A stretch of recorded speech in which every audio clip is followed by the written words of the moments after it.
Assalamualaikum warahmatullahi wabarakatuh. Perkenalkan, nama saya Nurul Wahyuni dengan NIM 2120203862202003. Prodi Akuntansi Syariah. Adapun pembuatan video ini untuk memenuhi tugas ujian akhir semester untuk mata kuliah Ekonomi Makro Islam. Adapun materi yang akan saya paparkan, yang pertama pertumbuhan ekonomi, yang kedua pendapatan nasional, ketiga isu-isu kontemporer ekonomi Islam, keempat perekonomian terbuka. Baik, adapun materi pertama yaitu pertumbuhan ekonomi.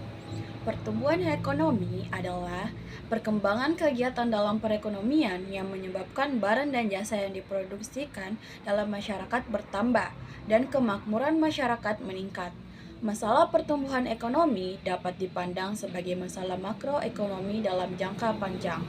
Adapun dalam Islam, pertumbuhan ekonomi didefinisikan sebagai sebuah pertumbuhan produksi atau hasil yang harus menerus dengan cara yang benar yang dapat memberikan kontribusi bagi kesejahteraan umat manusia. Adapun manfaat pertumbuhan ekonomi terbagi menjadi dua, yaitu yang pertama, laju pertumbuhannya untuk mengukur kemajuan ekonomi sebagai hasil pembangunan nasional.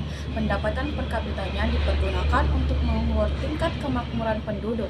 Sebab semakin meningkat pendapatan per kapita dengan kerja konstan, semakin tinggi tingkat kemakmuran penduduk dan juga produktivitasnya. Yang kedua, sebagai dasar pembuatan proyeksi atau perkiraan penerimaan negara untuk perencanaan pembangunan nasional atau sektoral dan regional. Adapun faktor-faktor pertumbuhan ekonomi Islam terbagi menjadi 4. Yang pertama, sumber-sumber investasi. Yang kedua, sumber daya manusia. Yang ketiga, jiwa wira swasta. Dan keempat, kemajuan teknologi. Selanjutnya, materi kedua yaitu pendapatan nasional. Pendapatan nasional adalah seluruh pendapatan yang diterima oleh setiap anggota masyarakat di suatu negara dalam periode tertentu, umumnya dihitung dalam 1 tahun. Dengan pendapatan nasional akan terlihat tingkat kemakmuran suatu negara. Semakin tinggi pendapatan nasional suatu negara, maka dapat dikatakan semakin tinggi juga tingkat kesejahteraan rakyatnya. Selanjutnya, faktor-faktor yang mempengaruhi pendapatan nasional terbagi menjadi 3. Yang pertama, permintaan dan penawaran agregat. Permintaan agregat adalah suatu daftar keseluruhan barang dan jasa yang akan dibeli oleh sektor perekonomian pada berbagai tingkat harga.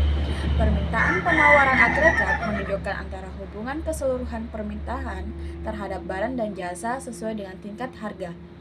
Yang kedua, konsumsi dan tabungan. Konsumsi adalah pengeluaran total untuk memperoleh barang dan jasa dalam suatu perekonomian dalam jangka waktu 1 tahun. Sedangkan tabungan adalah bagian dari pendapatan yang tidak dikeluarkan untuk konsumsi. Dan yang ketiga yaitu investasi. Investasi adalah semua pengeluaran yang digunakan untuk menciptakan modal baru. Tujuan dari investasi adalah untuk mengganti bagian modal yang sudah rusak dan menambahkan penyediaan modal yang ada.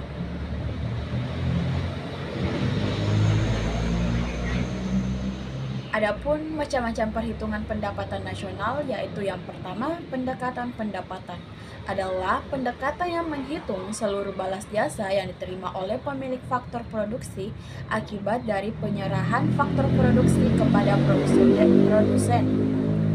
Yang kedua, pendekatan produksi adalah pendekatan yang menghitung seluruh nilai tambah dari barang atau jasa yang dihasilkan dalam suatu sektor tertentu. Dan yang ketiga, pendekatan pengeluaran adalah pendekatan yang menghitung seluruh pengeluaran yang dikeluarkan oleh rumah tangga seperti konsumsi masyarakat, investasi pengusaha, pengeluaran pemerintah, dan selisih ekspor impor atau sektor rumah tangga luar negeri. Materi selanjutnya yaitu isu-isu kontemporer dalam ekonomi Islam. Isu kontemporer dalam suatu persoalan yang terjadi pada masa sekarang dan menjadi permasalahan yang masih hangat dibicarakan. Isu kontemporer dapat berkembang karena banyaknya masalah yang timbul akibat berbagai faktor baik dari internal maupun eksternal.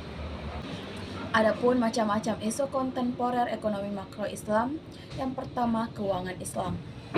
Perkembangan sistem keuangan Islam termasuk perbankan syariah, asuransi syariah, dan pasar modal syariah menjadi isu penting dalam ekonomi makro Islam. Yang kedua, pengentasan kemiskinan. Isu ini melibatkan penerapan prinsip-prinsip redistribusi pendapatan dan kekayaan untuk mengurangi kesenjangan sosial dan memperkuat keberdayaan ekonomi masyarakat yang kurang mampu. Yang ketiga, perdagangan dan investasi syariah. Pengembangan perdagangan dan investasi syariah yang sesuai dengan prinsip-prinsip ekonomi Islam seperti larangan riba dan spekulasi merupakan bagian penting dalam ekonomi makro Islam kontemporer. Selanjutnya materi terakhir yaitu perekonomian terbuka. Perekonomian terbuka adalah perekonomian yang melibatkan diri dalam perdagangan internasional, ekspor dan impor, barang dan jasa, serta modal dengan negara-negara lain.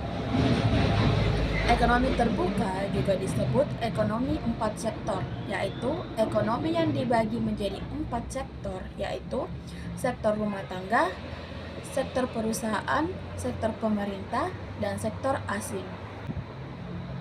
Adapun kelebihan sistem ekonomi terbuka yang pertama, memperluas pasar produk barang dan jasa perusahaan dalam negeri.